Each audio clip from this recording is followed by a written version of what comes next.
Oh, Jesus. She's gone tits up She's already. gonna grab her belt. She's going Robin Williams. Oh, good Lord.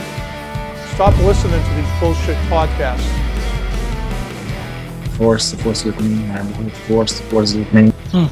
This part of waking up, cocaine in your butt. I need 2 men on this. You get them to come by having those funny. That's what she said. No time. But she did. No time. Should I have warned them that you wear a ridiculous hat? You serious? Like and subscribe. Nobody cares. Too critical. Be a man. Fuck you, Tom. Hey, critics. 7 Caesar salads ago. Things are going great. Richard Dreyfuss. Superman said these men are nihilists. There's nothing to worry about. Must be fucking nice.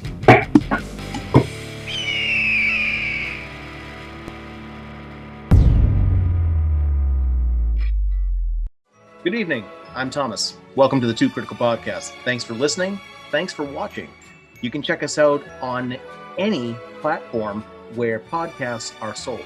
And please check us out on our YouTube channel, the Too Critical Podcast channel on YouTube.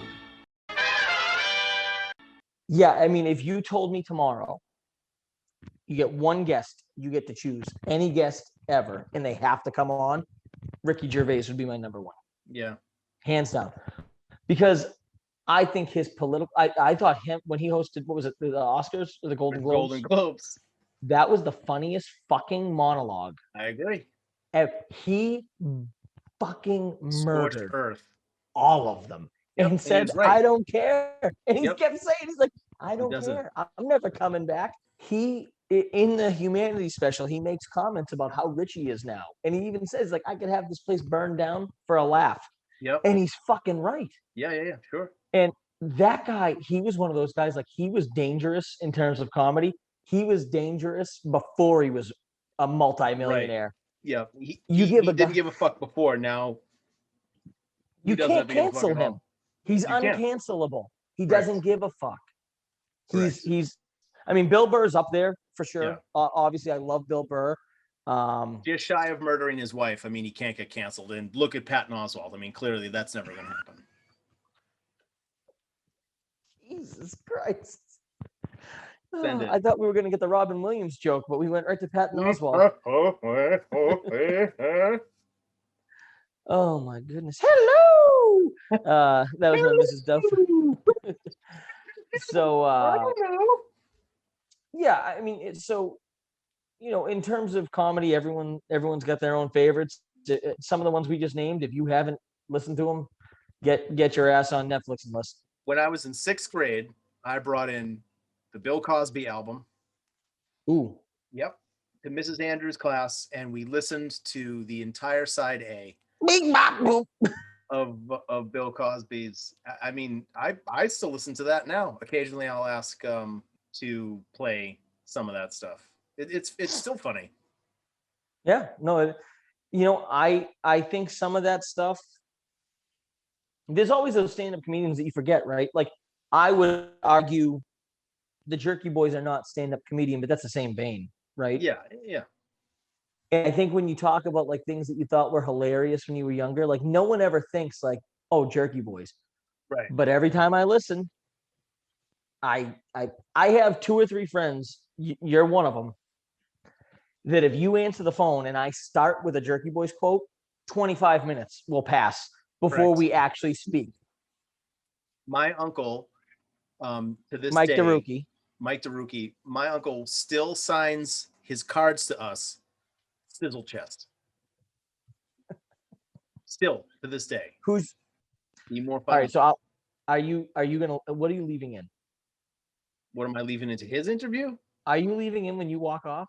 Oh, of course I am. Of course. How much of Awkward Rob are you gonna leave where I'm still trying to make things peaceful and make it work? It'll be tough to listen to because there's so much dead air. I feel like we have just convinced everyone to shut it off right now. Right. I don't know. If you want to listen to somebody funny, don't listen to this thing. Well, you know what? If anything, I think it just tells you that we're not going to bullshit you. If we think something's great, we're going to tell you. We had another comedian we recorded with that I think might have been a little funnier, but just the content got so out of whack that we cut it and said fuck it, and we're never airing it. I think I get it now why when they have comics come on late night TV shows that they feed them their fucking punchlines, right? Like I get it why they have it written on a card. Oh, so have you done laundry in an apartment building lately? Well, it's funny you should say that. I keep losing my socks. Where do my socks go? I get it. Because Yeah. I mean, how many of these guys are like him? I don't know. Maybe, we're going to actually, I think from the time we're doing this, a week from today, we're recording with our next comedian. So maybe I need to do a better job, or I need to let you. I talk too much as it is. I know, Kim. I fucking know. Yeah. A lot of growth happening here. Rob, I should ask you, is there anything you want to get off your chest this week? Oh, is there ever? I don't need to though. I think maybe you need to lead it, and maybe you're just funnier. I do think you're funnier than I am. So maybe with a comedian, maybe I did a bad job with Andy. Wait a minute. Should we keep a tally of the funny things I say versus the things that he says? No, I already know the final score. I'm drowning in that interview. I'm drowning. I say shit, he just stares at the screen. There was a couple of questions I asked him that I don't know what I expected his answer to be. Look, I really thought, he could give an answer other than yes or no. And I mean, he might have said more than yes or no, but he did not elaborate. I asked the question. Go ahead. No, you go. I asked the question about being a stand-up comedian after COVID. Are you worried about don't tell too many COVID jokes because every comedian's going to be doing that? And you don't have to think that's a fantastic question by any means. But I think he just answered it no. That was it. It's you could say no, you know what? Everyone's going to be doing jokes like that, but my jokes are going to be about my experience. What did you have for breakfast today? Cereal. What color is your car? Beige. Right? Where's your wife? Divorce. Now, but here's the difference. If he answered the first question in a single answer, and then we thought that was funny, and then I followed up with, what color is your car? A smart comic would go, beige. And then I would say, where do you spend most of your free time at home? He would go, sofa. And then I would just ask him and set him up for single word answers. And that would be the 10 questions. That's what a normal person, how can I even say normal person? That's the shit we would do. Right? I don't know, man. It's like Chinese algebra. It either makes sense or doesn't. And can we also discuss the elephant in the room of why does every fucking comedian assume we're comedians? When did comedians? Probably because we're funny. I don't think I'm very funny, but you are fun. Yeah, tell that to Wyman. Both times we've had a comedian on, both times they were stunned when we said we weren't comedians. I don't understand, and at no point did I ever say "Hey, we're comedians like you." I don't know. He also didn't know that we were doing a video podcast, so. He also doesn't have an agent. I feel like we're just shitting on him now, and I really don't.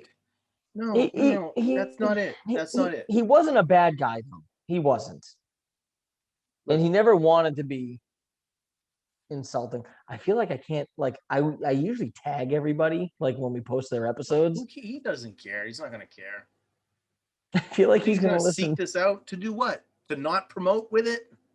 Well, that's the thing. He's definitely not. If he doesn't, the funniest thing would be if I tag him and then he promotes it without listening, and everybody's like, "Andy, you're promoting something where they shit all over you." Yeah, that would be funny too.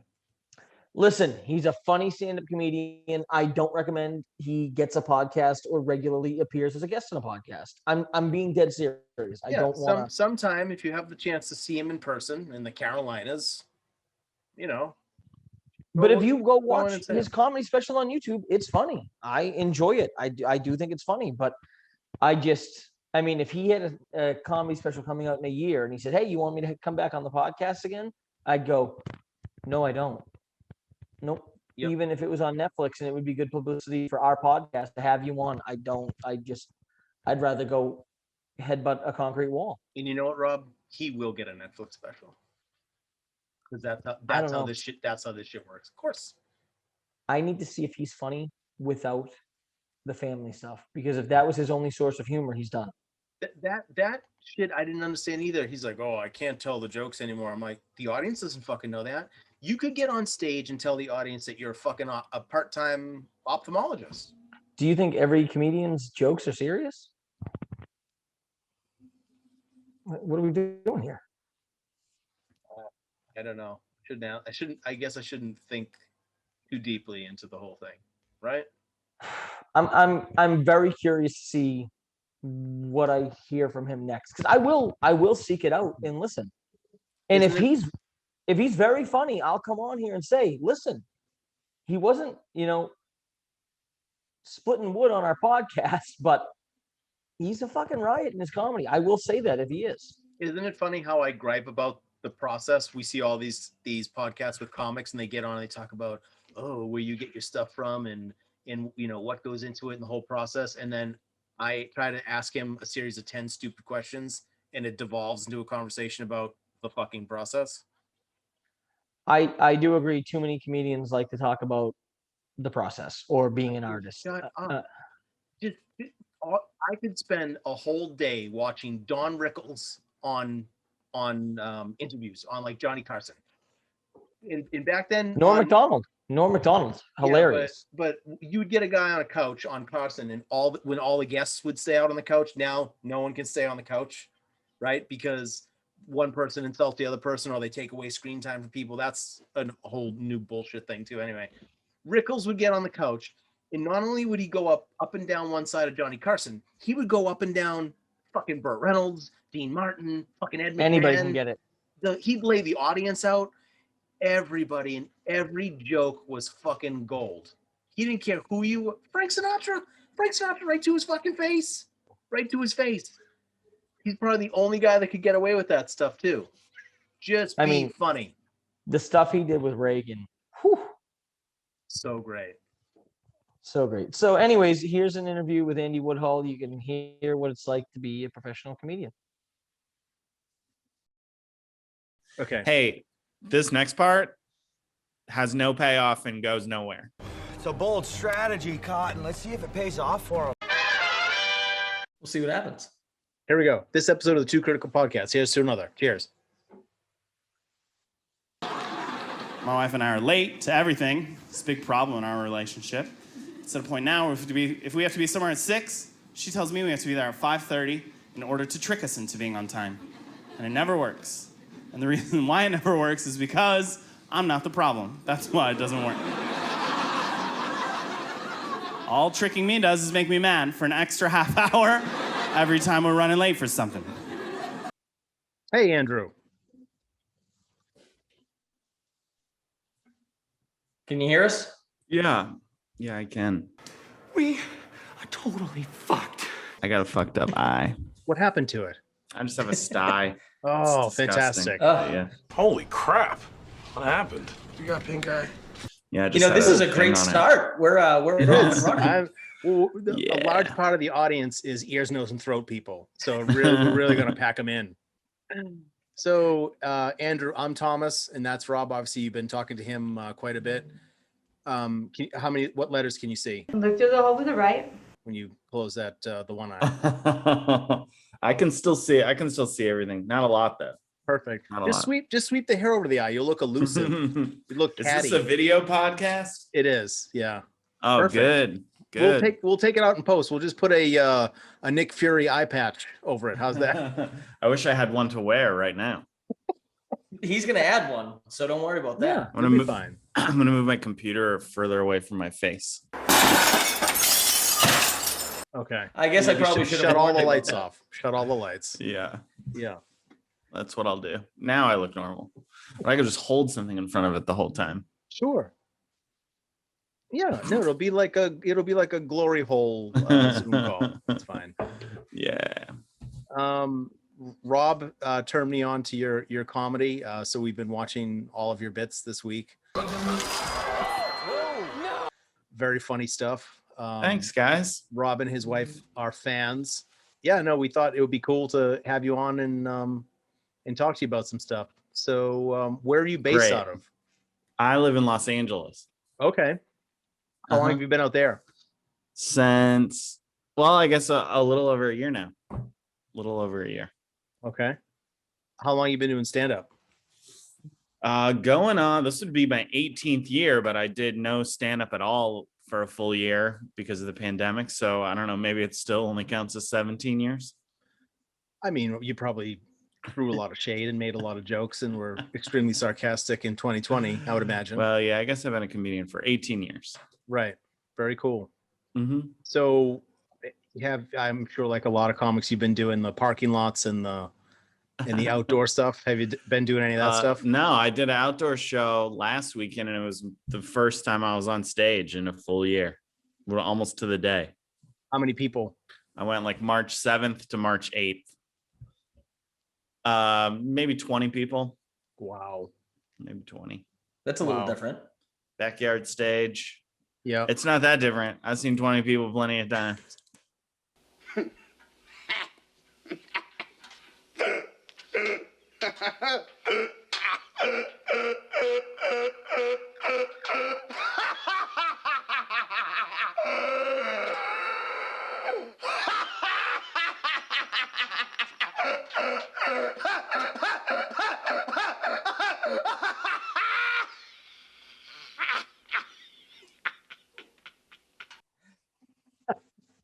It was fun though. I don't know. Are you guys doing much stand-up?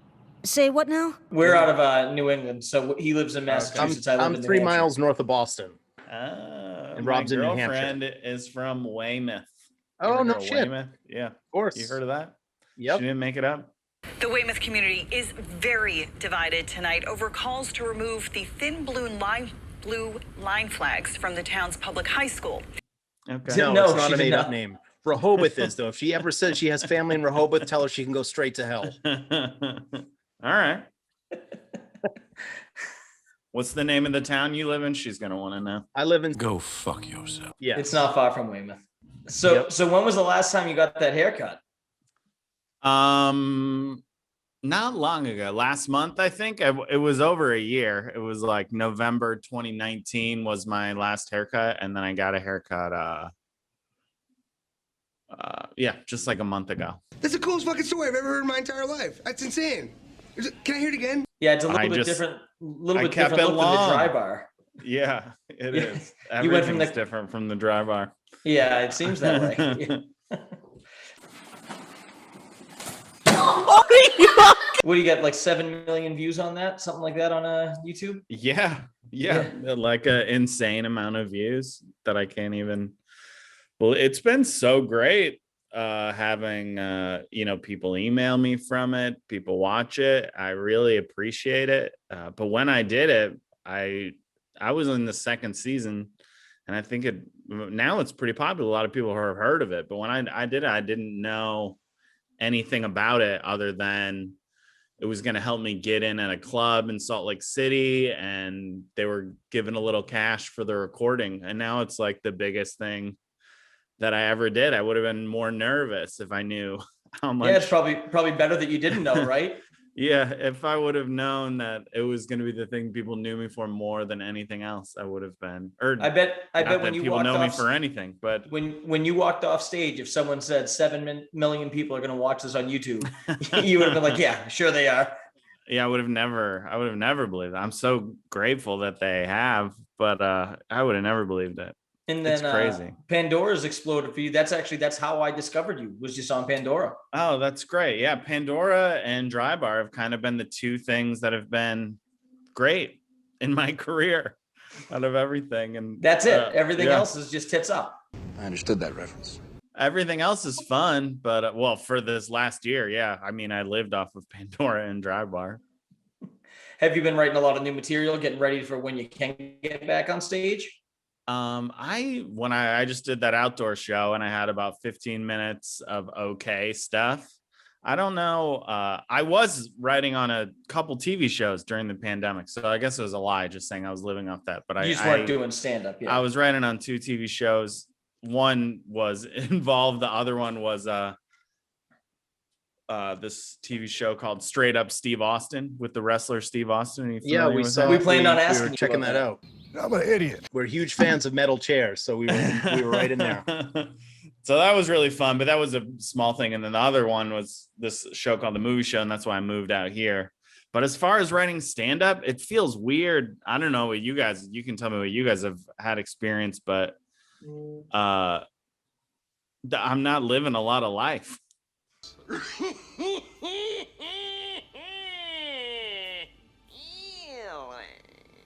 And do you worry at all about like trying to stay away from doing just pandemic material, just because that's going to be? I was thinking about that. You know, in the next year or two, how many comedians are you going to watch? Whether it's on Netflix, YouTube, Pandora, and it's just going to be pandemic joke after pandemic joke, and you kind of want to stay away from it. I don't know that I want to stay away from it. I try to make. I got advice really young that like everybody's going to have like something happens in the news and all the writers on all the late night shows are writing that joke. And so the only way like you can really make anything original is writing about yourself. So if I have pandemic jokes, there'll be things that specifically happened to me. And I'm not too worried about if people are sick of hearing about it or not, because I don't think I'm going to have too many. Well, I think and if it's just funny, like they the won't be sick of it. context. It's just it's like the background of any joke you do now has to be pandemic jokes. Thinking about doing a set, and I did some sets on Zoom during this, but I mean, I have a joke about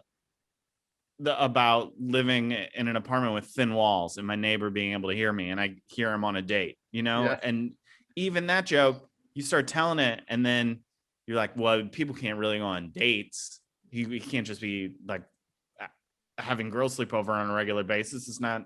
Why so serious? It's the context is totally different for everything that happened in 2020. Right. It makes old jokes not make sense in the weirdest ways. Just like, oh, I was at the grocery store and somebody bumped into me. Like, no, what? No, they didn't. You got to be. Did you lose your mind? Did you fight them for bumping into you? If it happened now, it's so even non-pandemic jokes. Pandemic is the context for all the jokes. So, and what's the movie show that you're writing for now? Well, it's over. Hopefully there'll be another season. We still don't know, but all 12 episodes we did are out. It's on Sci-Fi, but now it's streaming on Peacock and Hulu and the internet, wherever you can find it. But it's a movie review show hosted by two puppets. Fantastic. I mean, it's very fun. Yeah. If you're just gonna watch one episode, I would watch either. We did a time travel episode and we did a romance episode, and those are my two favorite episodes. And do you do the actual puppeteering, or is it somebody else? No, they have these I thought that before I started it, like, I'll do it. I'll just put my hand in. You have to be a union puppeteer to get that hand in there. Not your left hand. Don't put your left hand anywhere near a puppet. My left hand isn't in the union. I don't know if they have a union. They might, but they're like close-knit group, and what they're able to do is so much more than you think someone could do with a puppet in terms of showing emotion with just, it's insane what they're able, like they come to life and then they quit and the puppets kind of die. It's weird to watch. Do you start to develop that Toy Story mentality though? Like you make sure that you don't curse around them, or you're like, you don't kick them or throw them across the floor? No, I don't worry about any of that. They're filthy. These puppets are filthy. Then they're most likely to come to life at night and try to murder you. Yeah. Speaking of, you said the filthy, puppets, a lot of your comedy, especially the stuff on Pandora, really stands out with kind of, you don't need to rely on cursing and getting into vulgar stuff to try to, tell jokes. Is that something that you have always tried to do, or was that just kind of, you found your niche where you realized that people actually were responding just as well without being vulgar, or where were you at with that? Well, when you wanted to host at the club that I started at in St. Louis, you had to be clean. So it was a bit of, when I very first started, I wanted to be paid money. That was a goal. Like, I want to be paid money. And so they were like, you guys, you should be clean. And I mean, I think it's kind of just the way I am and the things I like. And it, depending on who you talk to, the albums that I've put out are clean, 100% clean, or they're 100% filthy. Like my most recent one, I don't curse on it at all, but Sirius didn't approve any of the tracks for the clean station. So it's like, it's context things. I talk about adult topics and Cock, balls. Okay. I don't know. Yeah, but it was easy to do dry bar because I just kind of dropped sexual references. I don't curse a ton, but I don't have like a rule. I'll never curse. I think I curse on a couple of my albums. Is that just kind of how you are in general, or like once you walk off stage, is just get me a fucking drink? No, I think it's in general. I maybe don't curse a ton. I don't never do it, but I don't do it. I do it a small enough amount that when somebody says, hey, you'll get paid more if you don't curse, it's easy for me to do it without feeling like I'm giving away the integrity of my jokes, or I'm being like bound by something, Yeah. We may be fine. We may be totally fine. Did I answer your question? Yeah, absolutely. We also may be totally fucked. No, it's because it's pretty uncommon, especially with a lot of the comedians that I listen to.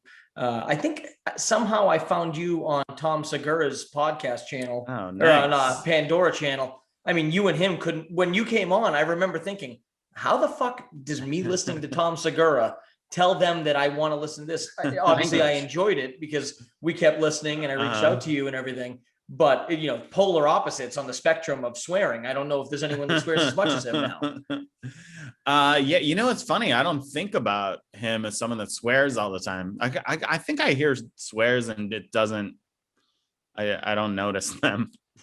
I don't know, because I don't think of him as filthy either. I wouldn't say a lot of his content is filthy in terms of and you can swear and not be like vulgar with it. Yeah, he says fuck a lot. He definitely gets it out there. But it's funny when I first started listening to comedians when I was younger, it was pretty much Comedy Central. YouTube was just starting off. It wasn't a big thing. Pandora is a great way to find new comedians now. I mean, I'm sure you've obviously had a ton of exposure, and it's great more than anything else. Yeah, it's great. You put on you find a comedian you like, you put on a channel, and you're just getting anywhere from 2 to 7 minute clips from different people. And I don't like all of them. Some of the guys come on and it's over, and it's like, all right. But it's surprising how many comedians that I actually regularly listen to now that I didn't know who they were before I got on Pandora. Yeah, it's cool. It kind of makes everyone available to you instead of just the people that Comedy Central wants you to hear. Which is what it was when I was a kid. I mean, that's all there was. Dane Cook made his career off of it at the beginning. Right. Yeah, me too. I mean, Comedy Central was the biggest deal in the world to me. And all my favorite comics did Comedy Central half hours. And that was like the biggest goal that I couldn't even dream of doing, a Comedy Central half hour. And then I did it and it was great and it meant everything to me, but it aired at 1:00 on a Saturday night and then it reran the following Sunday. I don't know if it was ever on the air again. I would be surprised if 5,000 people saw it compared to that Dry Bar special that over 7 million people have seen. And it's just so weird how that Comedy Central, I was so nervous. It meant so much to me. Nobody saw it. And Dry Bar, I thought, was like, oh, what is this? It's for like a competitor to Netflix for religious folks. Okay, I'll do it. And everyone really connects with it. It's crazy. Now, after the Dry Bar and all those views, has that changed like your perception of what's successful or not when you put stuff out? Has it made it tough to be happy about the smaller successes now? No, it hasn't. Because even that, as you see it as a huge, like a life change. Right. Thing. You weren't paid per view. No. Well, I mean, you do get paid, but it's not like I have $7 million. It's not. It's not even like you get a penny for every play. I don't know how much it works out to, but well, and they change their algorithm all the time, right? For how things work with YouTube. I can't quite figure it out. Mm-hmm. Yeah, I don't know. They send checks, and I'm just always grateful to get them. I don't know how it works. It's a hell of a system. But I haven't really put anything myself on YouTube in hopes of it having that same thing. I don't know. I mean, Do you worry about putting out too much of your material to be oversaturated, or does that make it harder for you to put stuff out because then you have to go and write new stuff? Is that No, I mean, writing new stuff for me was always a fun thing about doing comedy, and that's why I have so many albums. But I felt it was like natural. Like I said before, I've been doing stand-up for 18 years, and I have 5 albums out, which seems like a lot, but it's really, if you think about, it's all I've been doing for 18 years is writing and performing stand-up comedy. 5 is maybe not that many at all. Well, he's living off those YouTube bucks. He doesn't have to. Yeah. But I'm still like not famous enough that when I go play a city, oh, come on now, cut it out. 80%, maybe 90% of the people in the audience are there because of the club I'm playing. Well, there's only a 10% chance of that. So what you're saying is it's going to be really inconvenient if you're ever really popular from this, because then you'll have to work a little harder. Well, I don't know about inconvenient. I think it would be great. I wouldn't be playing the same venues probably. And or coming on here. Yeah, or coming on here. I would never have met you guys.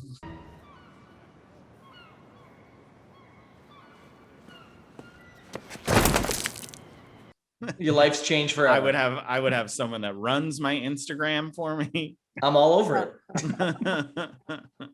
$16 a month. Seriously. Yeah. $16. That's how much you would charge to run an Instagram? Hey, he doesn't pay me anything and I run ours. So, I mean, he's getting a deal and a half.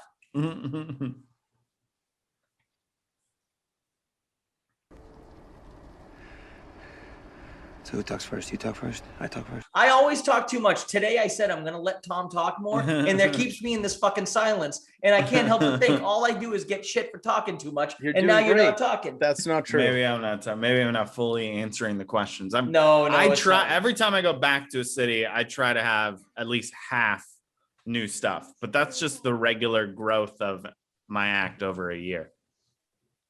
So if I was really popular, maybe I just would wait longer to go places, so it was more than that. So 18 years you've been doing this. So when you got into it, I'm assuming there's no jokes from 18 years ago still in the routine. No. How old do you think your oldest joke you still roll out there is? Well, now everything's done because of the pandemic, so I'm not really doing anything. But well, I have some that are probably like 2011, 2012 that I still are like back pocket jokes I know I can do if I'm bombing.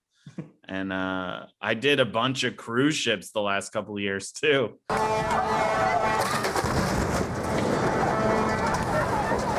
And those shows you have to do 2 sets completely different. So I had to listen to old albums and relearn old jokes that I had forgotten. So I do still use the old ones pretty Have regularly. a couple of drinks, get up there and wing it.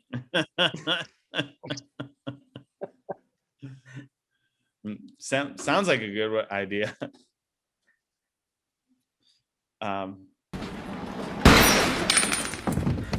Touring probably at least 45 weekends out of the year for the last, I don't know, 10 years.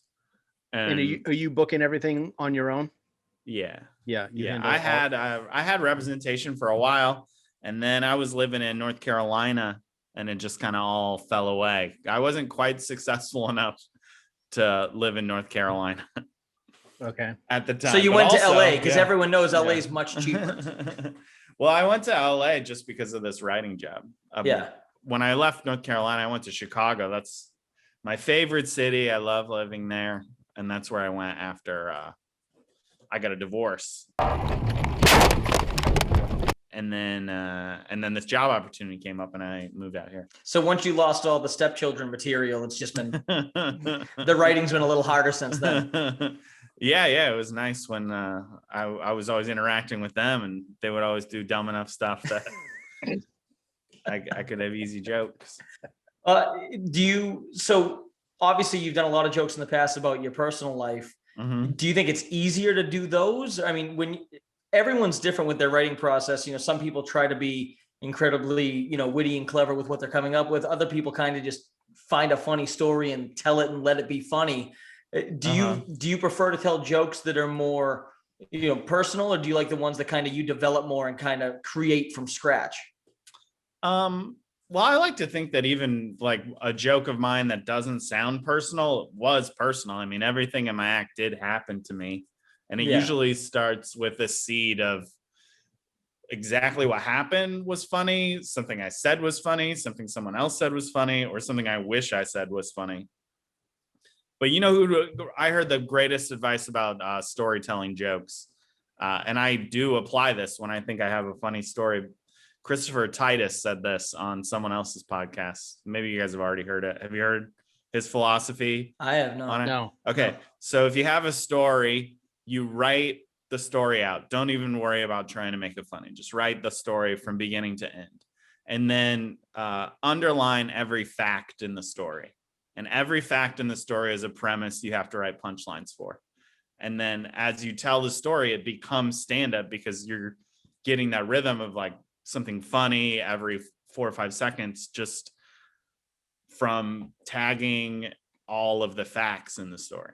I think it's a great way to write comedy.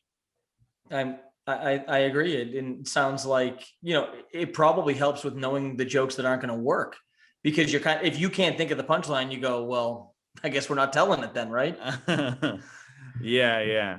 There was, I used to listen to this ska band, Less Than Jake, and one of their singers said, if I can't remember a lyric, it wasn't that good. That was how he justified never writing his lyrics down. It was like, if I can't remember, it must not be that good, which is crazy because bands have so many songs. It's crazy not to write it down. But I do think about that in comedy sometimes, of like, I do write everything down and I record all the sets and I listen back and then write down new things I said.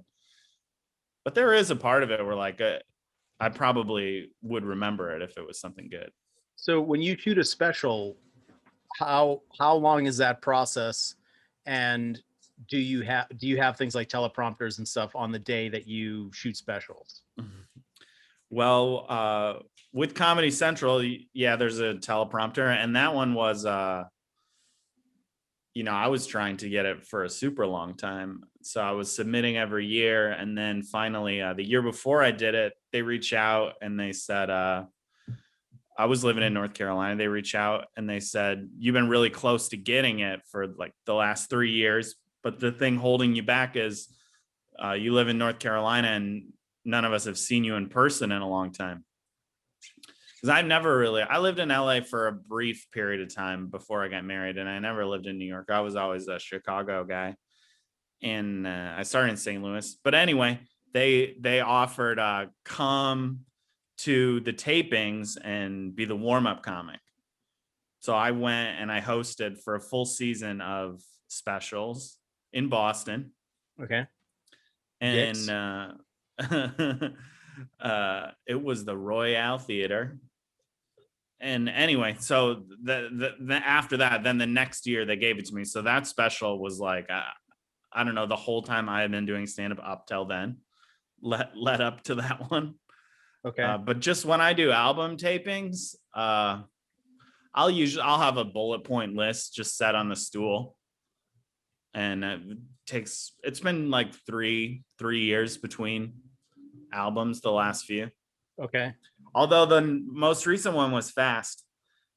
I think it was only a year and a half, maybe almost 2 years, but about a year and a half to get the material. I think I had the material maybe a year, and then maybe I thought it was good and recorded it about a year and a half, just because I had so much stuff about my stepkids and my ex-wife, and I got a divorce, and those jokes were not as fun to tell when it wasn't my reality. Okay. Because you either have to pretend like you didn't get a divorce or have a moment in the show where it's like that stuff was all in the past. Ho! Fiction can be fun. And now here's my new jokes and what's happening. That really brings the excitement in the room up. Yeah, it was a difficult thing to transition from. Yeah.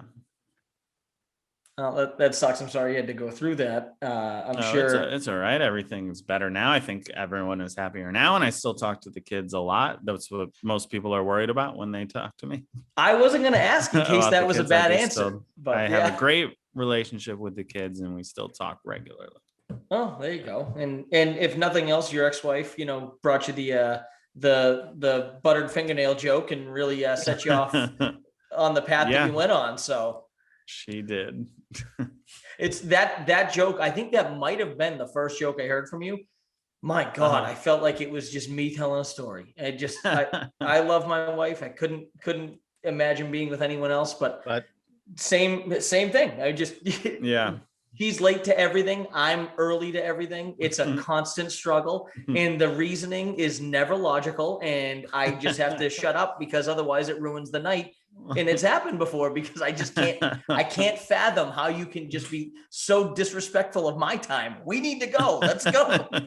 I can tell you're worked up about this. Yeah. God, she almost sat in tonight too for this. This would have been phenomenal. She's a big fan of yours. She actually said to me, "Can I come hang out while he's on there?" Oh, I said, have her say hello. That's very nice. I think she's gonna come up at some point. But I told her, I said, I'm gonna have my headphones on. You know what? Actually, Rob, you should probably tell her now, so it gives her 10 minutes to come upstairs. Yeah, that's true. She's probably downstairs doing her hair. Right. I swear to God, if she comes up here with her hair done.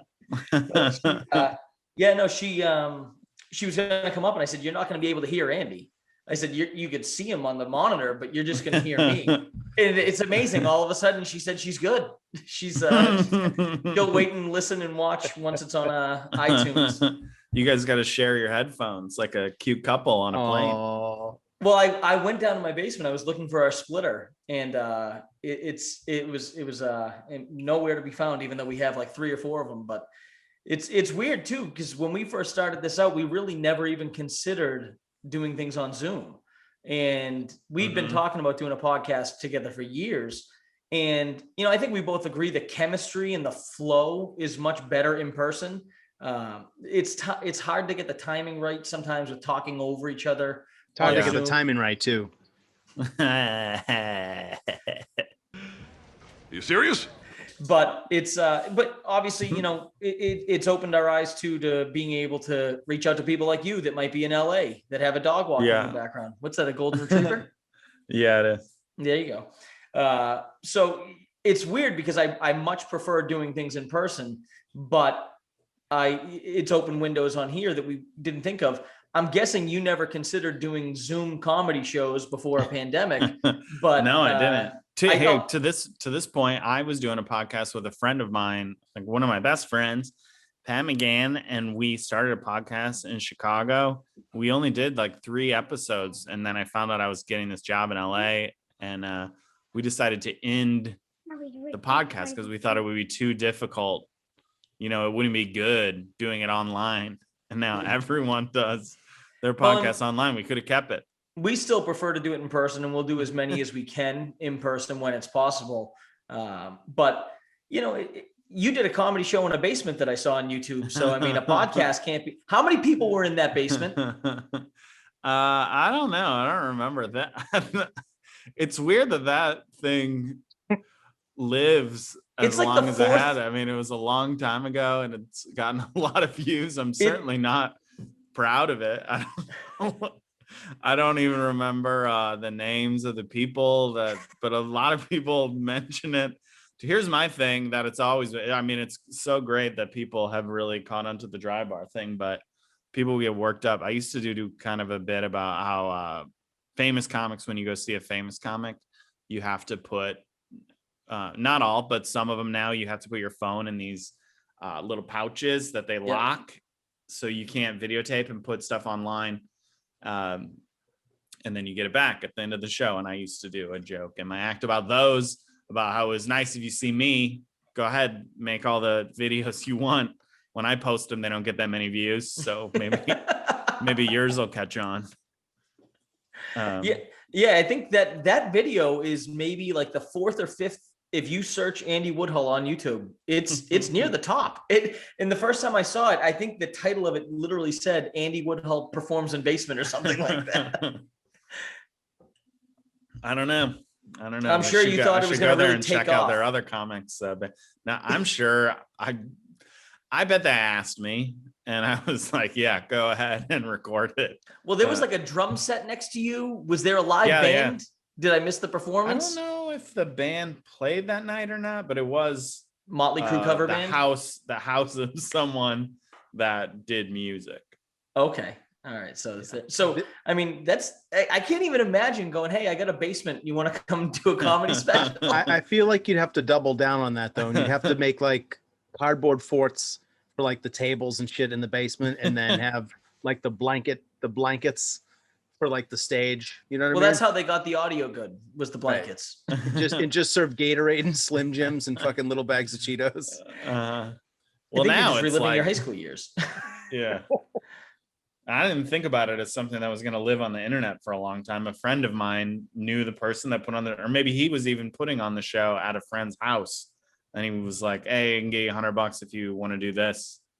And I did it on a weeknight, because you guys are, I just do everything. Yeah, well, clearly. Rob's done more for less. We'll just leave it at that. It's funny though, because if one of my friends called me tomorrow and said, "I'm going to a comedy show in a basement, are you in?" I feel like I'd have to say yes, just because I need to. Like, that's something you gotta like. There's more to the story. Just to shut the water off. Yeah. Well, they know I'm handy, so they wanted me there in case there was a leak. So, obviously, so you started out in Indiana, got into St. comedy. Louis. I started in St. Louis. Well, I grew up in Indiana and then went to college in St. Louis, and that's where I started. Yeah. And Tar Heels. Did you say go Tar Heels? Yeah. Okay. Yeah. I'm not good with mascots. Sorry. It's the Billikens. And then there are St. Louis Billikens. Yep. Nobody cares. And then, North Carolina, and now out in LA. I'm guessing for the comedy scene, LA obviously must have a ton of options. Depending on what happens with your show, have you put any thought into where, if you don't stay in LA, where you'd go next? I feel like every comedian says New York. Not really. Right? Not really. I mean, I would move to New York if someone offered me a job in New York. I think New York seems to be the most fun place in the world to do stand-up. Like, I think the best comedians in the world are there. I guess I want to be in that group, but I also am sick of moving, and I'm pretty settled here now. Yeah. So I don't know that I would move I mean, if I moved anywhere, I would be back to Chicago, so I could be closer to my parents and my friends I grew up with. And there's a decent comedy scene in Chicago too, right? There is. I mean, everyone that's there eventually moves here or New York. And film and TV. Yeah, but they have some TV there, yeah. Do you have any... Not that I was ever... Do you have any aspirations to get into acting? No, but I am on almost 3 episodes of the movie show. I'm featured. Yeah, I mean, do you look at that? I don't have any aspirations. So I look at it of like, I'm a comedian. If someone likes my comedy and thinks I would be good in something, then that's great. But I know how long it took to get good at stand-up. So I would imagine it takes that long to get good at acting. Well, the world needs ditch diggers too. And I'm not as passionate about it. Like, doing stand-up was my childhood dream. Nothing could be more fun to me than doing stand-up, and I put in hours and hours and hours of work. It's my sole drive, and I don't have that to put into being an actor. But certainly if anybody asked me to do something, I would do it. you must know people that you've done stand-up with that are horrible and that are now successful. Right? As actors? Yes. I mean, wouldn't say we see them all the time. Horrible. I don't think anyone that I thought was horrible is, well, there was one person that... Oh, he just thought of it. Yeah. I don't want to badmouth it. I saw his face turn. I've had He'll never hear open this for or me. see it. We promise. No, you know what? There was just one person that opened for me once, and I didn't get it. And then he got a spot on a very successful TV show, and he's good on the TV show. Like, I didn't get it, and he's, but I don't necessarily know that I would say he's bad. But most of the people that I've known that I feel became like you're really just being nice successful, right now. when I saw him, I was like, this person is going to be successful. What do we do now? I used to see TJ Miller at I used to see TJ Miller at open mic nights, and it was just like, yeah, Don't that see him guy anymore. that guy could be a movie star. Yeah, and I mean, they got him, I guess. I got royally fucked, Richard. You fucked yourself. You're next. But Don't worry. he's a naturally funny guy, and then became super famous. So you've been doing comedy for 18 years. You made the comment about like once you got good at it, which, you know, at least you've recognized that happened. When did you start to think like I'm good at this? Like how many years in? I mean, hopefully it was sooner than that. But when did you really think like I can do this?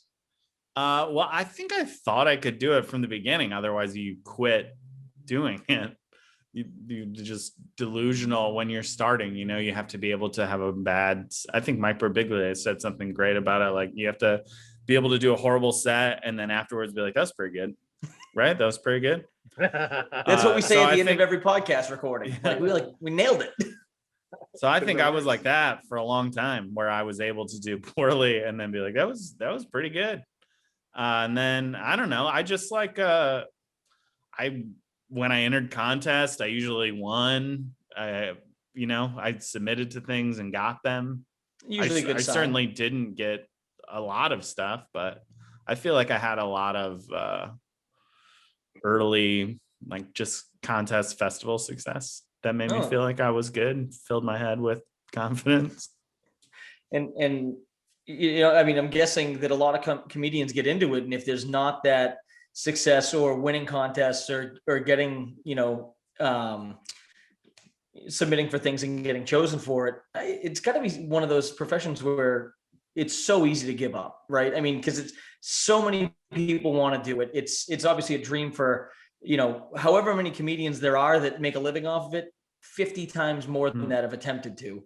It's a very sought after position. I think, you know, when we were kids, it seemed like there was only like 50 comedians in the world, and now it seems like there's 7 million. Yeah, I thought there were 5 when I was right. a kid. I really thought, I didn't even know before I started. I didn't know that there was any comedians that weren't famous. I really didn't know that. Matt Brown. Yeah, and I think what helped me starting too was starting in St. Louis, and where I started the open mic night at the main club. There were like 4 clubs maybe that did open mic, at least 3, maybe there was 4, at least 3, but then you could drive other places to get 4. And people really came out to the open mic nights. So when I started, it wasn't, you think about open mic nights now, I don't know what they're like in Boston, but in LA and Chicago, you go to an open mic and it's mostly comics and a couple drunk people, and you can't even understand why they're there because they hate it. That's kind of the same. But I got to start in a club that was having near sold out open mic night crowds. And I think it made a huge difference starting, because the shows were like fun when you were doing them. There was never that like, ugh, nobody's here again. Yeah, it's obviously got to be a lot easier to go on stage when there's actually an audience there. I got to imagine. So when I was really young, I played in bands, and we had shows where I played guitar, and you know, I get on stage and I'm like, there are 3 people here. Like, what the fuck? And I remember the first time we played in the Battle of a Bands down in Worcester, and it was packed. I mean, it looked like a goddamn AC/DC concert. And I remember just getting on stage being like, oh, so this is what it feels like to actually perform. Like, I felt like everything up to that point was just practice. And now it's like, oh my God, like there's actually like a stadium full of people here. And it was like that combination of like, I've never been more excited for anything in my life. And I'm also shitting my pants right now. And we were fucking terrible. Our drummer got on stage. He saw everyone. He got way too excited, played everything at 7 times the speed you should play it at. We got off stage and we were like, man, that was fun, but we sucked. Oh, there we go. Now we're in the basement. Sorry, it was a long way around for that joke, but oh, wow. Here it is. Sorry. Oh, speaking of guitars, what do you play there, Tommy? Wait, that's my left-handed Fender Strat. It's not. I got the image reversed. That's why. Maybe it's right-handed. I'm not sure. There you go. I don't know. So I got a guitar right here. I can't play. Oh, you don't right play? Here. There it is. It was one of those many things you do. I know. Hopefully, you never go through it, but you get divorced and you're like, I'm gonna learn guitar. Yeah. And I used to live really close to a guitar center. I don't know how high I can fly. Jesus Christ. Well, we usually wrap up our interviews with a couple of questions that Tom prepares. Before we get into it, I'm probably going to thank you again in a minute, but seriously, thanks for coming on. I'm a huge fan. Next time you're up in the area, I will. Next time you're in New Hampshire and you play the Hampton Beach Casino, over where you're at. Hey, yeah, put in a good word for me. I'm trying to get out there. What? The Hampton Beach Casino? I've been looking to play the Hampton Beach Casino for years. I saw Bill Burr there. I can get you in. No, I'll call my buddy. Bill Burr was Bill Burr was the headliner my first time ever emceeing. Really? I didn't know who he was. So I saw him there. But I've been a huge fan just ever so we're on the since, same.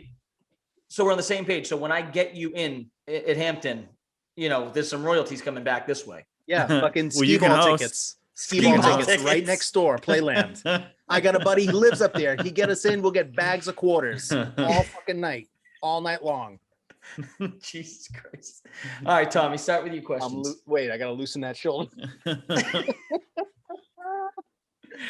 Okay, here we go. We're ready for the pop quiz, hot shot? Pop quiz, hot shot. Yeah, I'm ready. Okay.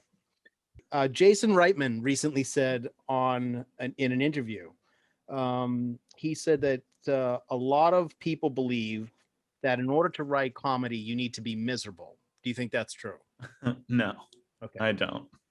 I write better when I'm happy. When I'm like happy, I write better. When I'm sad, I feel more.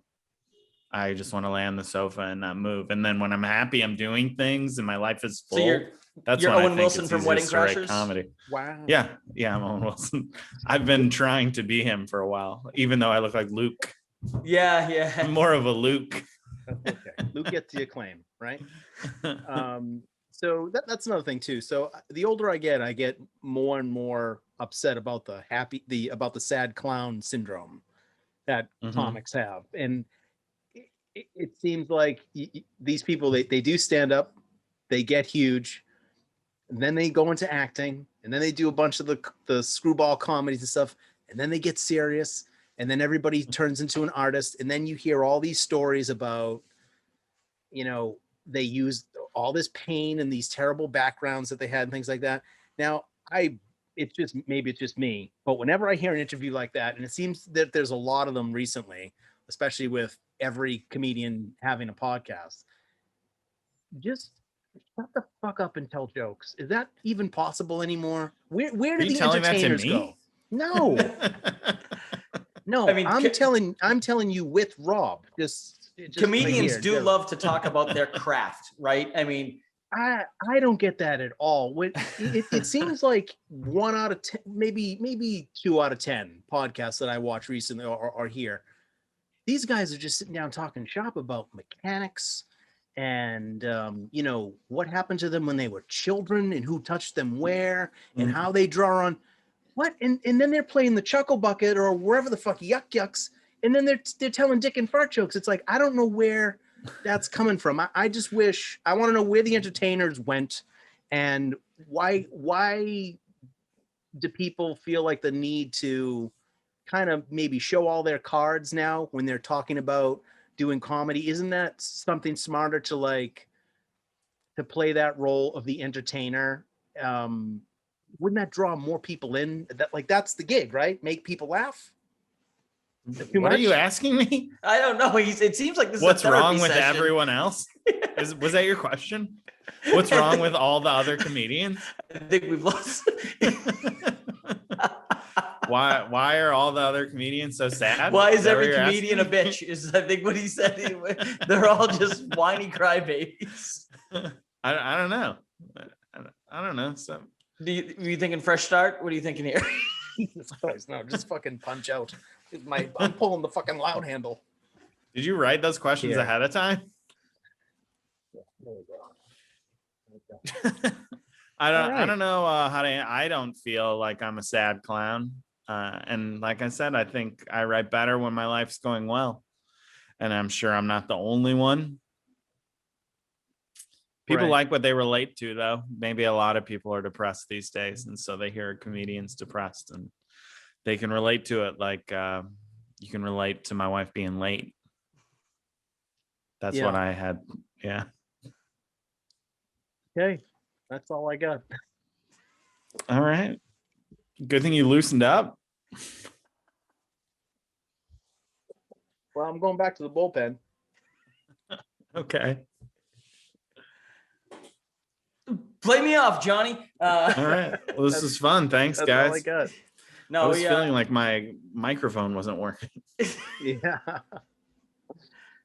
Well, that's I don't know where we go from here. Yeah, I don't either. Well, thanks for coming on and telling us about your process and how you're not a sad clown. And when I get you, I'm sad. Did I ruin it? Because did you want me to be a sad clown? No, that's no. Just are you sad? Oh no, I'm not sad. I like to bring it. The name of the podcast is Too Critical because we hate shit. Oh, okay. We get joy from hating on things, like comedians that come on and say, "Oh, I'm depressed, blah blah blah, this and that. This is terrible," and they get paid to be an entertainer and tell jokes for a living. I do not understand that. Yeah. No. Those pieces of shit.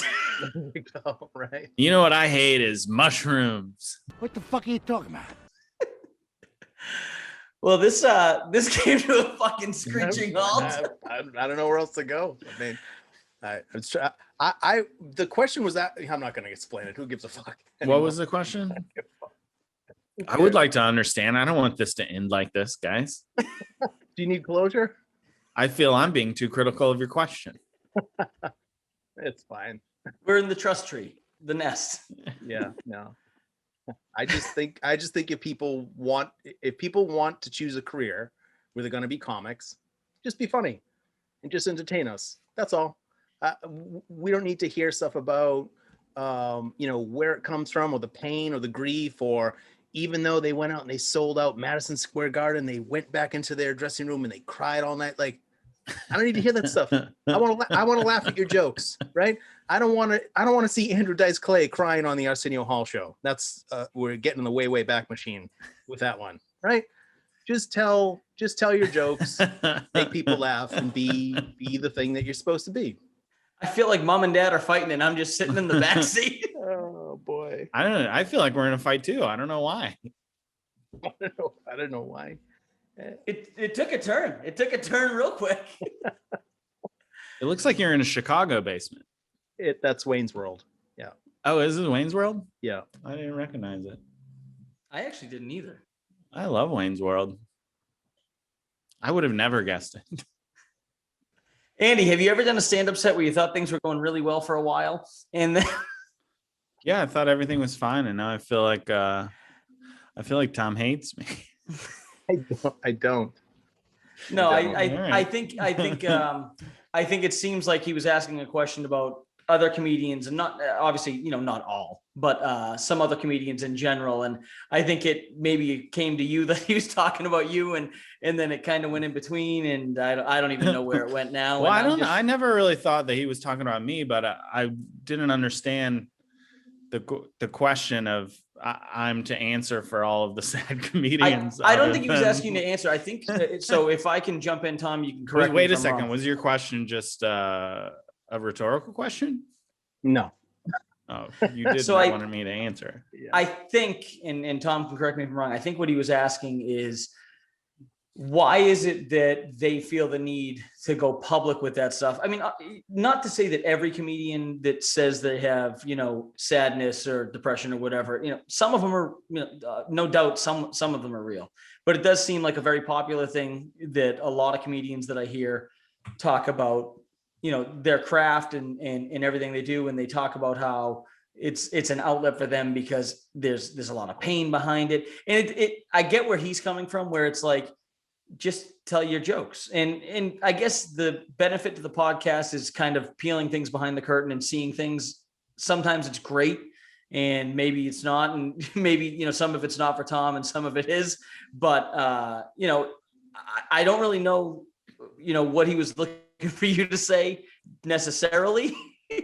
But I definitely think it was more just, I don't know, Tom, we're trying to say like, why can't comedians just be funny and call it a day? I mean, I just so I know there's a lot of comedians too that now when they all go up, they're all best friends backstage. They all support each other. They all reach out to each other and things like that. I honestly love to hear all the stories back in the 60s, 70s, 80s, 90s, even when all the comics would try to take the piss out of each other all the fucking time. I love hearing that stuff. Like it was an actual competition for these guys when they would go up, right? So now, you want Andy to pull a Chevy Chase and do some blow and get into a fight with Bill Murray? Sure. And then pretend to go down on him at a party. And I think both things exist. My comedian friends are very supportive, and also there's a lot of ball busting that takes place. Yeah. I think both things. Yeah. I know ball bust. Well, you obviously comics are going to bust each other's balls. I mean, you would hope that they would, but the level of competition that like the old timers used to have, that's real. That's what fueled those guys to like become giants in their industry. I wish, Richard, that I could have laughed at that time at your age, when I was your age, the way you just laughed now, but I just couldn't. I told you this 9 years ago, and I'm going to tell you on the air in front of millions of people. Pick your spots, baby. All right, sweetheart. Pick your spots. Are you fat fuck? Yes, you are. Yes, you are. I'm jealous of anybody. It's not gonna be a guy who steals material. I am inspired by other comics. When I saw Dave Chappelle perform here, I went home. I'm like, God damn, I want to write. That motherfucker was genius. It was brilliant. I see you and I go, just because you did another joke the other day. I saw you do a joke about licking a fucking asshole. It's like licking a battery. I saw a guy do it in Vegas. I go, well, that's where he got it from. The Reverend Bob Levy from the Howard Stern Show. Do you think some of that goes back to the fact, though, that there used to be 5 comedians and now there's 5 million? Yeah, but that's because anybody can do comedy. Everyone has the internet.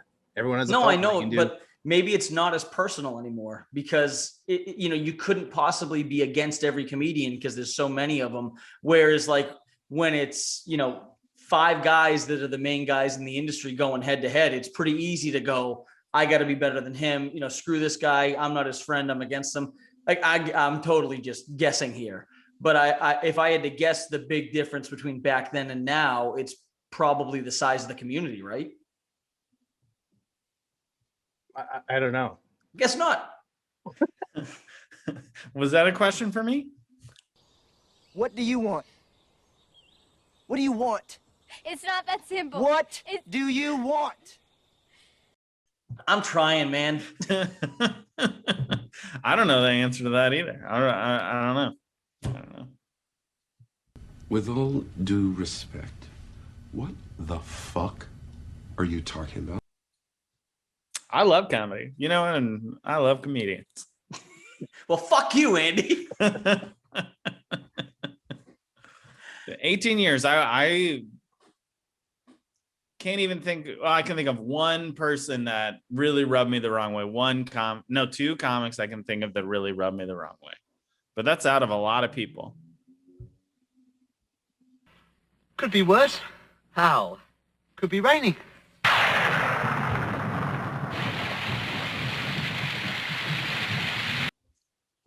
Andy, I'm not a comic.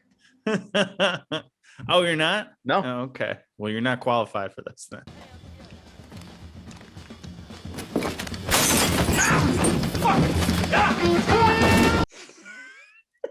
How you do should we edit some of this in out.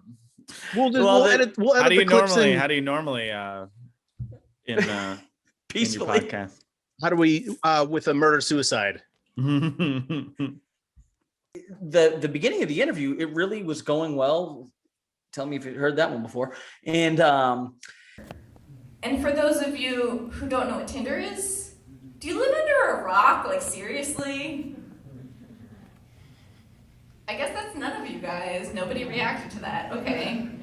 We were talking and, he said, I started streaming video games and I thought, streaming's a big industry and maybe if we have a comedian do it, you can be funny at the same time. There might be something there.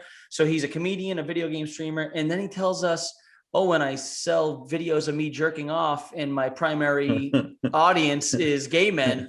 And we just, I gotta be honest. Yeah. I've been more comfortable during this, but it's been close. We talked 30 minutes after that with that guy. What's your price? I mean, I don't do it, but I think I have a number in my head that his number is very low. His number he's in a niche market. Didn't he say he's a redhead? Didn't he say $5? $5 a dick pic. $5. Wow. That's just what he for a pic. charges. How much to watch him jerking off? We didn't get his rates. And what's that's the most important thing. Andy wants to know what his options are here. We're How going to circle circle back. back. Video you get? Let me hop on his LinkedIn right now. Let me just put this out there in the world. I'll make a video of me jerking off, 10 grand. If anybody wants one, reach out to me. You mean you'll post yours for free, Tom? Right. So, this worked out. Yeah, I got a bunch on here. What's your email? I don't even have to say. I just got a bunch on here. You want him night vision? No night vision. What do you need? Oh my goodness. So, what are we doing? I've never experienced something like this where you guys podcast. Usually because you're drunk. Oh my God. I don't want to talk about that.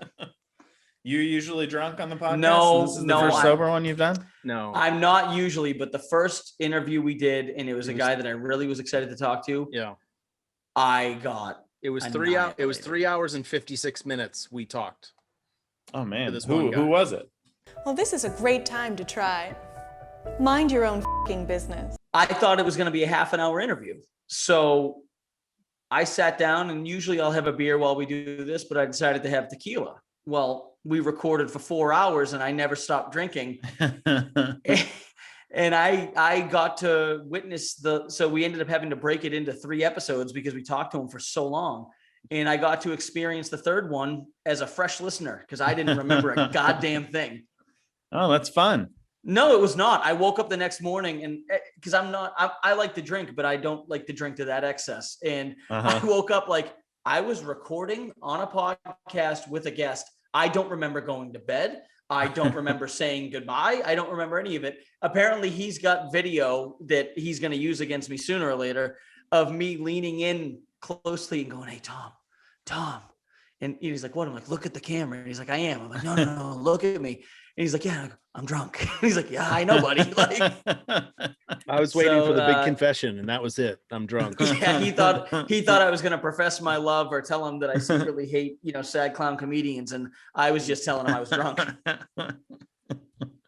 So what are we gonna do? We're gonna edit this part out, Tom. What are we doing here? There's tequila in this too. No, I'm leaving it all in. This is raw. Let's get raw. Right? I don't know. How do we put a bow on this? Yeah, I say publish the whole thing, but let me do a PSA drop. You just PSA drop this in right before you ask that question. Watch it if you want. Wait, we should put that. Wait, you're talking about this? That needs to go at the very beginning of everything, right before you ask that last question. And not just because of you, because of me. I don't know what was going on. I was sitting here watching the two of you and going, I don't know what's about to happen. When Tom finished talking and you had your response, I immediately went, "Oh no." Clearly, I put way more thought into the mechanics and the goings on of comedians. So yeah, I apologize, Andy. You were complaining way about hearing about how depressed we are and process stuff, and we should just be funny. Right. But you asked a question with no way to be funny in an answer. No, I mean, you didn't have to be funny. I mean, if you'd be funny, you do your Robin Williams impression and take your belt off. That'd be a great impression. I haven't worn a belt in a year. Yeah, he doesn't even get us, man. It's good for you. You should safety first. Christ, it's a crazy world out there. We saved another one. I'm surprised it wasn't the rainbow suspenders. Nothing? Let's move on from What it. do you think is happening right now? Guys, it doesn't matter. It's good. Okay? You know, we'll sort this out later. I love that it's getting dark here, and so this is how your podcast is just going to end. My screen's just going to fade to black, and then eventually We hardly I'll just noticed. back I thought out. you were going to shut it off a while ago. Oh my! I should have had a goodness. light. When we started, though, it was real bright, so I didn't think I needed a light. But now, light would be useful, although it's hiding my gross eye. Perfect. To be honest, I really didn't notice. I didn't notice the eye until you said it. I don't think it was Maybe it's getting incredibly better. noticeable. Maybe it's getting better. Well, at least something good came from this. Yeah. Get some erythromycin in that thing pronto. So this is going to be. That's stuff for pink eye. Is that another thing you're trying to get sponsored by? Absolutely. We're a gum and pink eye podcast. Mod Podge. I got Mod Podge here. I got it all. If you come on here, you need to know two things. You're not going to have pink eye and you're going to have good smell and breath. So that's what we're here for. And you'll fully regret it. So Well, seriously, I don't regret it at all. I had fun. I'm sorry if I was weird. I didn't know how to answer that question, but I had a great time, and I appreciate you guys reaching out to me and asking me. we're gonna cut that out and just put in the scene from whatever it is. With, Caligula. Deer Hunter. We're gonna have Godfather 3. Big. We're gonna just. I was gonna say the scene where Tom Hanks slides across the floor and I couldn't think of the movie. Oh, the one with Jenny gets AIDS. Where he gets poison ivy on his asshole. That's what it is. Oh yeah. She's got yeah. mail. She's Right. got Who's mail. got mail? Right. Yeah. Yep. Oh my God. I went to talk, you cut me off, and then I totally lost my train of thought. And all I could think of is I got to try to somehow salvage this. But seriously, I mean, we talked for an hour and 9 minutes, and I had a great time for the first 53. And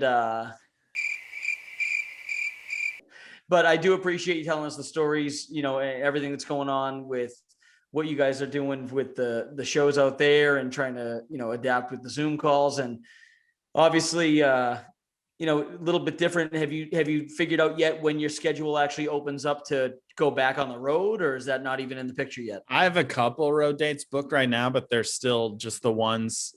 Some people just canceled gigs and some people kept moving them back. So I think I have two that just like kept getting moved back, and they're on the schedule, and I'm not really trying to book out my schedule right now just because I don't know.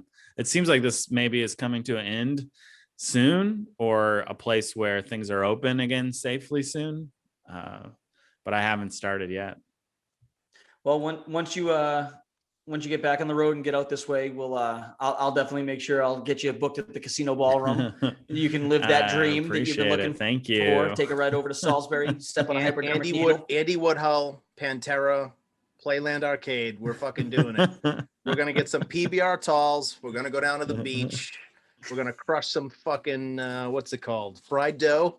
Yeah, right? they get crush some fried dough at Blinky's. These are all Blinky's local fried references. Oreos. Yeah, all these people owe us money. Your girlfriend from Weymouth will know this. So in this part here, I swear, you know, we can cut this out. We do a lot of editing. I did give them notice that. deniability, right? If they don't want people to know they did that. Oh, it's frozen. You said that you maybe should have. Are we back now? Yeah. You're back. Are we back now? Okay. Yeah. I love that you said you maybe should have warned us about. Like, hey, do you want to come on our podcast? Well, yeah, but you should know I'm divorced. Like, I feel like I do need to tell people sometimes. Like, sometimes I'll book a show and they'll be like, "Oh my God, we loved your dry bar special so much. We can't wait to have you." And I do feel like, I mean, I taped that in 2017, I think. Maybe it's 2018. Maybe it's the beginning of 2018, like January 2018. And then we separated in July of 2018. So I love that you said you could have warned me. Like that, I wouldn't have known what to say. Hey, do you want to come on my podcast? Yeah, but I'm divorced. Who's there? I'm divorced. I'm the only one here that isn't. So far. I knew you were gonna fucking say Fingers that. crossed. right? my balls are crossed. Like the old Simpsons joke. This is the worst day of my life so far. So how the hell did you meet a girl from Weymouth? Hold on a second. I'm going to turn a light on. If you're going to use this, I don't want it to look like this. Hold on. Yeah.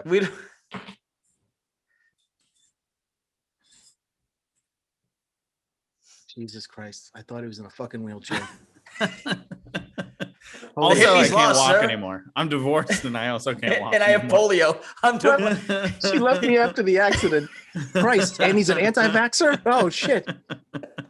So how'd you meet a girl from Weymouth? She was an iron lung salesman. I had it. I was right with it.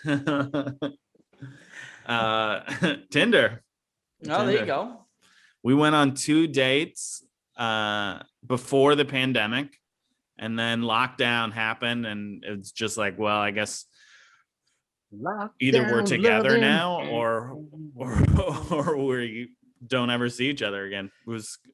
I've been doing a new bit about it called Tinder Musical Chairs. Yeah, so on the way home from their second date, he said, "You want to hear some jokes about my ex-wife and stepdaughters?" And now she moved in.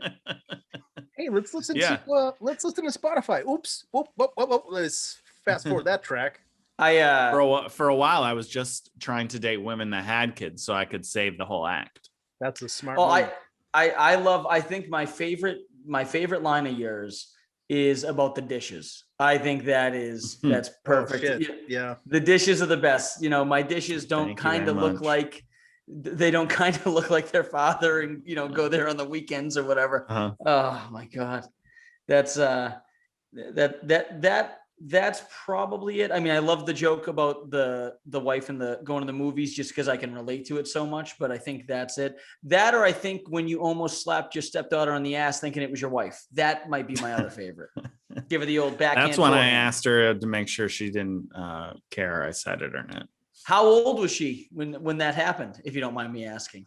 Let's see. That driver, I think, was 2018, which means she would have been 16. That would have been bad. Yeah, 16. That would have been real bad.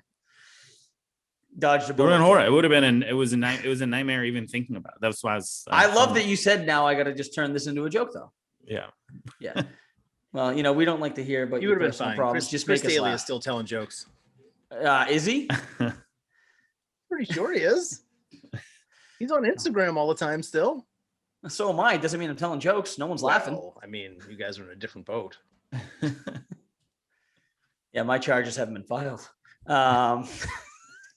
Pending. I feel like this is like any minute now, all of a sudden the screen's going to go black and I'm just going to get a message like battery died.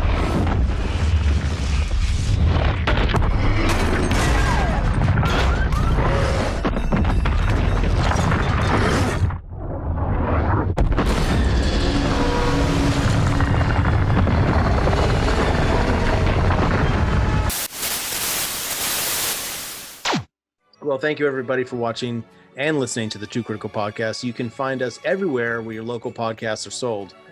And you can also check us out on our YouTube channel, the Too Critical channel on YouTube or something. There are links somewhere, so go find them. Until then, until we meet again, I'm Thomas and that's Rob, and this has been the Too Critical Podcast. Ciao.